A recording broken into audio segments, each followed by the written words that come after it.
Nityanandam. Dear opinion, I am speaking on behalf of the United States of KAILASA about your article from March 21, 2025. We have read it and frankly, it's left us shocked. Your piece isn't just inaccurate, it's a deliberate attack on our sovereign nation and the indigenous Hindu communities we represent. We are here to correct the record with facts and not fictions.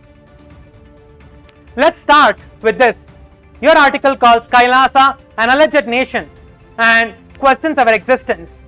But by what authority you decide what's a state?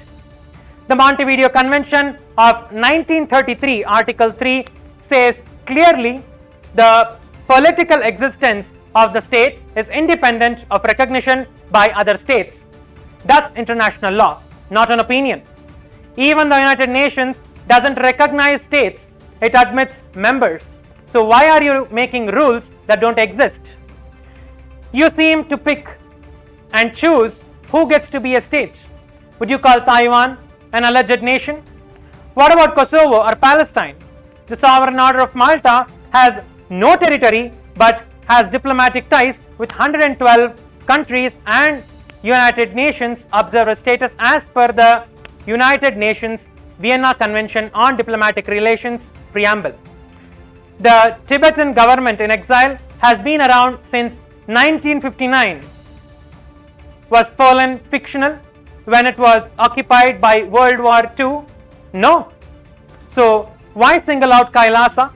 It feels like this skepticism only applies to us because we are Hindus. And denying the indigenous right to us, indigenous nations, is the worst form of colonization. You claim to support indigenous rights, but then questions Bolivia's indigenous nations for partnering with us. Bolivian Constitution, Article 30, Section 2 guarantees their right to self-determination. They have chosen to work with KAILASA freely, yet you act like they need saving from their own decisions. That's not support, it's denying their sovereignty. Our agreements with them say payment effectuated after ratification by competent authorities, respecting Bolivian law fully. Next, let's talk ethics.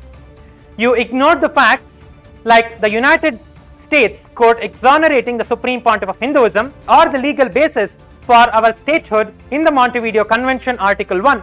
Your bias against Hindu communities is clear. Why else target us like this?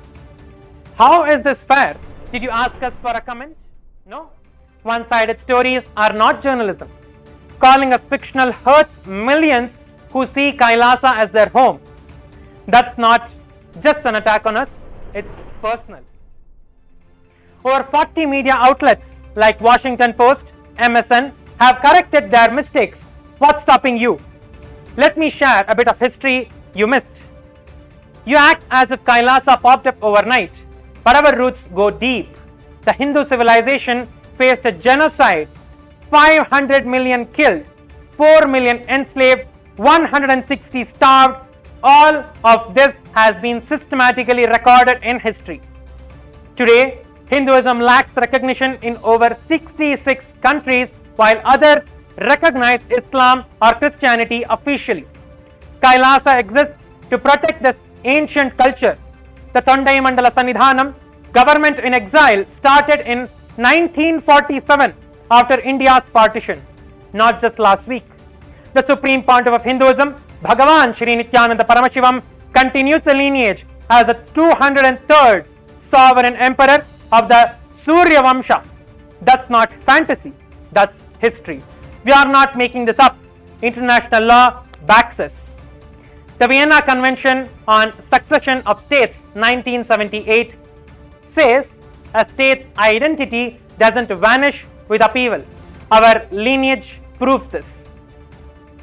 The Permanent Court of Justice 1923 ruled private rights acquired under existing law does not cease on a change of sovereignty. Our rights stand.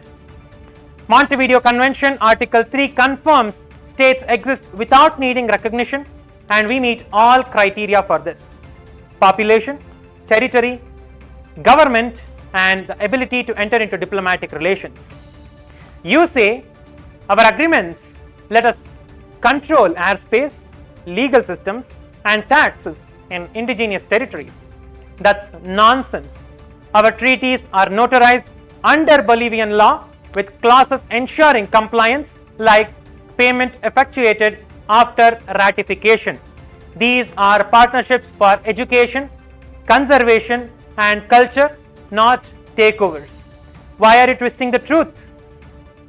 Over 40 media outlets from 14 countries like MSN, The Week, and Italy 24 have retracted similar false claims and apologized. They chose truth. Your article has caused real harm. Over 100,000 documented cases of damage. If your journalists, not propagandists, retract this, correct it, and say sorry. If not, we'll see you in court where facts matter more than opinions. KAILASA will keep going with or without your approval. The truth doesn't need your permission, and our sovereignty does not need your stamp.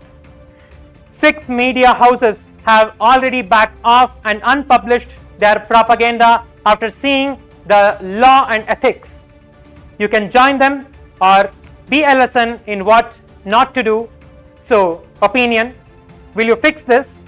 The choice is yours and the world's watching. Nityanandam.